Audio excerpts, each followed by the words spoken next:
কসবার পর আমরা নজর রেখেছি বর্ধমানের দিকে, সেখানে বিক্ষোভ উত্তেজনা আপনাদেরকে জানাবো। চাকরিহারাদের বিক্ষোভে উত্তেজনা বর্ধমানে। যে ছবি এই মুহূর্তে আপনারা দেখছেন, টায়ার জ্বালিয়ে রাস্তায় তারা অবরোধ দেখাচ্ছেন, বিক্ষোভ করছেন, বিক্ষোভে নেমেছেন চাকরিহারারা। বর্ধমানের ছবি এই মুহূর্তে, চাকরিহারাদের বিক্ষোভে রীতিমতো উত্তেজনা দানা বেঁধেছে।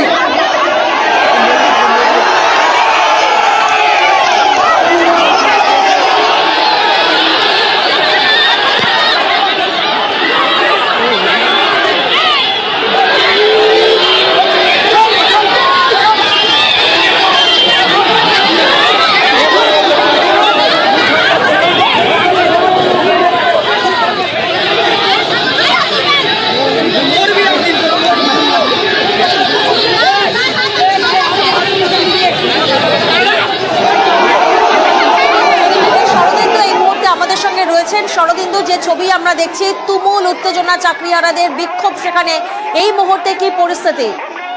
একেবারেই তুমি যেমনটি বলছিলে, দেখো দফায় দফায় বিক্ষোভ চলছে। প্রথমে আমরা দেখলাম বারোসা বাজার কিছু আগে তারা কোর্ট কম্পাউন্ড থেকে মিছিল করে বর্ধমানের ডিআই অফিসের সামনে আসে এবং এখানেই কিন্তু বিক্ষোভ চলছে এবং দফায় দফায় তারা কিন্তু বিক্ষোভ করছে এবং বাড়ি বাড়ি পুলিশের সঙ্গে তাদের ধস্তাধস্তির ঘটনা ঘটছে, কারণ তারা গেটে তালা দেওয়ার একটা চেষ্টা চালাচ্ছে এবং পুলিশের পক্ষ থেকে তাতে বাধা দেওয়া হচ্ছে।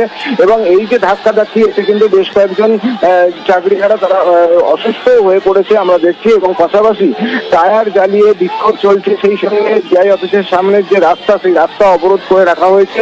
সব মিলিয়ে তাদের দাবি যে তারা পরীক্ষায় বসবে না এবং তাদেরকে যে কোনোভাবেই যে আগের যে চাকরিতে বহাল রাখতে হবে, সেই দাবিতে তারা অনড় রয়েছে।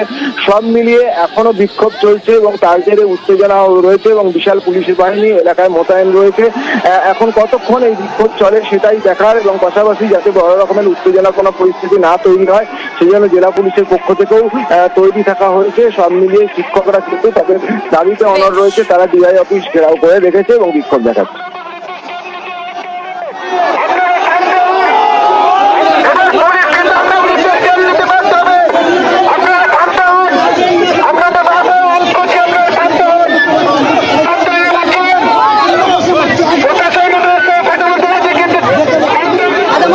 জায়গা দেখছেন না, তোমাদের স্কুলে সম্মানের সাথে পড়ানোর কথা, সেখানে আমরা রাস্তায় দাঁড়িয়ে আছি। আজ 2016-তে পরীক্ষা দিয়েছি, 19-এ জয়েন করেছি, 6 বছর চাকরি হয়ে গেছে। আমাদের তো একটা সামাজিক সম্মান আছে।